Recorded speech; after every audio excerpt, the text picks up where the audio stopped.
pessoal, Thiago Chaveiro Almeida Sextito. Hoje a gente está aqui com essa Sport 2016, tá?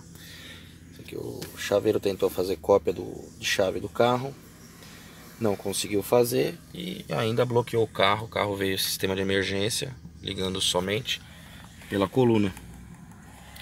Fizemos o reparo do módulo KVM, que é o módulo que recebe o sinal da chave. E restauramos todos os sistemas e fizemos a cópia da chave. E restauramos todo o sistema do carro novamente. Chaveiro Almeida Sextito, especializado em chaves automotivas e módulos para carros.